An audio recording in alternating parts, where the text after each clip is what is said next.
Okay guys, so today I'm doing a review of my 2020 Honda Cbr500r.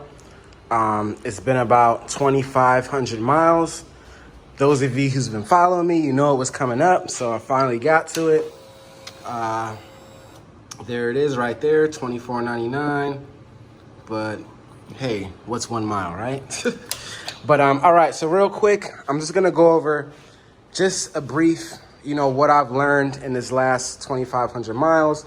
If you watch my first video, my first 1,000 miles, it's not gonna be too much far from that, but I'll keep it real short and sweet real quick. All right, so I kind of like base this into like 5 or 6 things that I feel like what makes this bike great.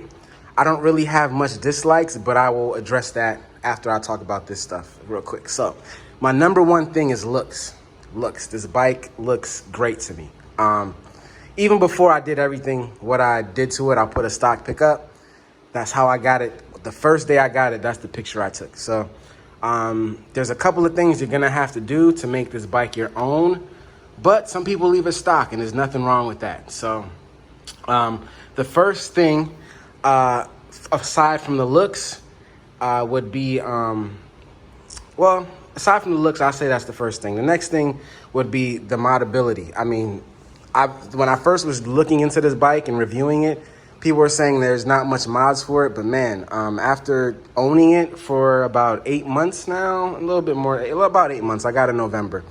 And there's a lot you can do to this bike. I mean, just look at what I've done to it so far, So there's certain things that, like I said, you're gonna have to do to make it your own. But the great thing about this bike is that in its class, which is compared to the Ninja 400 and the Yamaha R3, and you can probably put the KTM 390 in there and the Husqvarna 401 and all those bikes that are below the super sport class of being 600. Because this bike is light years away from being a 600. It's more comparable to those other bikes I mentioned before. So it's pretty much the top of this class when it comes to the lower CC bikes.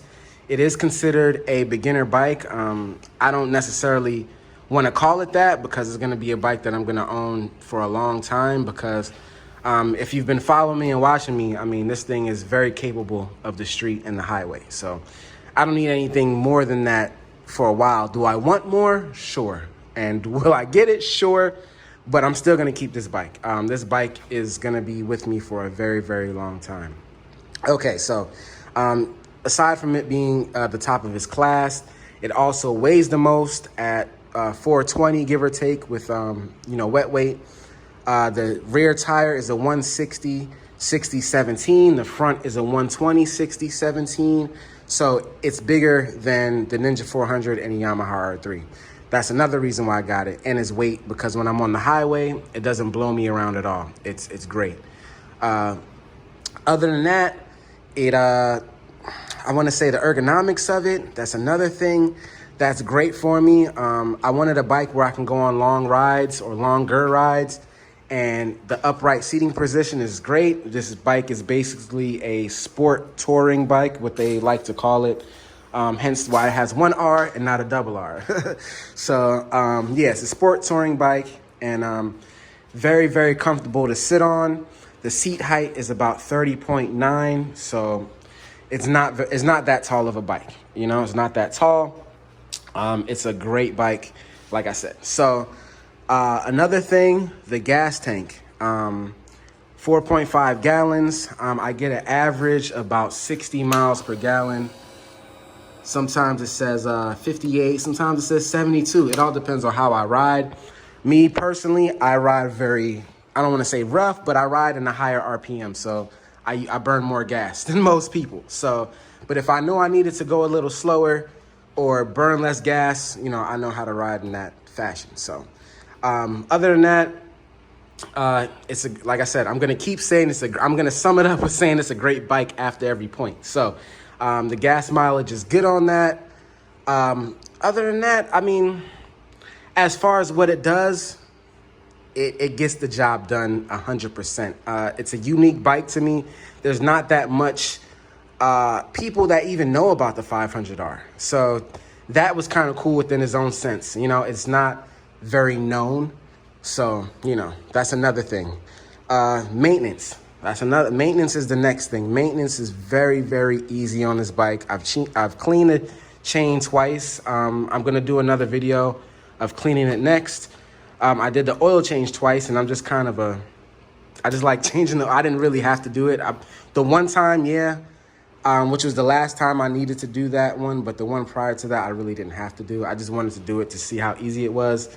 And I like having fresh oils, and it's cheap to do. So, yeah, I'll probably do my next oil change at 1,500 miles because I did it at 2,000. So I'll probably do it at 4 or 5. I don't know, one of those. We'll see how I feel. But, okay, other than that, I will say that's about it as far as the pros.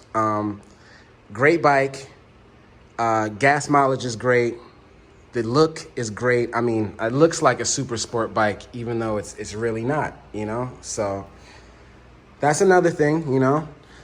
So what I wanted to say, dislikes. All right, I really don't have any dislikes for the bike, but let me just give it to you like this. Any bike you get, you're probably not gonna like how it looks, but there's things that you can change about it. So I'll give you my dislikes in that sense, you know?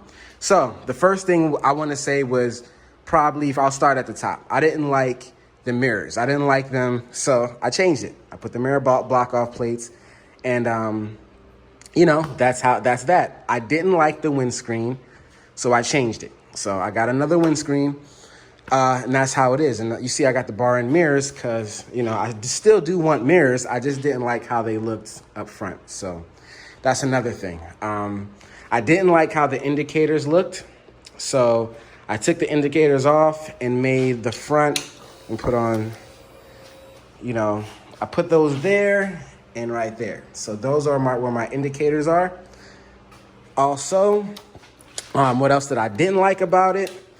I didn't like that it didn't come with a rear fender or a tire hugger, which is right there. So I got one for it. That's another thing. I didn't like how the exhaust looked or sounded. So, you know, put my Kaufmans on. What else I didn't like? I didn't like how the tail tidy looked. Even when I got it, I still didn't like how it looked. So I just took it all off and put the license plate there, which I like it a whole lot better. And what I also did, just to pop in here real quick, because I looked, and this is the only 2020 with an integrated tail light.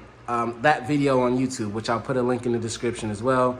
I took a 13 to 15 CBR integrated tail light and popped it in there. So that's that. What else I didn't like? I didn't like a couple stickers that were on here. So I took them off, and, you know, there was one on the swing arm I didn't like. I took that off. And I think that's it, you know? Oh, the passenger pegs. I didn't like that they were on there because I'm not going to have a passenger on here, so I took those off. I didn't like the strap that came over the passenger seat. So, you know, I took it off. And then I didn't like how the passenger seat looked by itself, so I got a seat cowl or a rear cover on it, you know? So I didn't like how there are blue preload caps, so I painted them. So everything that I didn't like about the bike, I fixed it. And now I love everything about the bike. There's nothing now that I don't like about the bike because I pretty much took care of it. And that's the whole point. I mean, I guess if you want to go from stock, those are the things that I didn't say like from stock, but they weren't deal breakers. They didn't prevent me from buying the bike because I knew I can, you know, replace them. So that's about it. Hopefully I covered everything this go around. Hopefully everything stays the same for my 5,000 mile review when I come back on this bike. But, you know, as far as nothing happening, because nothing happened so far, you know, it's been 8 months, 2,500 miles. If I didn't have other bikes, I'd probably have more miles on it. But, you know, I like to split the difference sometimes and ride other things. So that's that. A lot of mods that I got for it, like I said, I'll link that video in the description. And I'll link that tail light video description as well. You guys seen the underglow already. So you know what that's about. And then you see the switch here for the daytime running lights, which sit back here.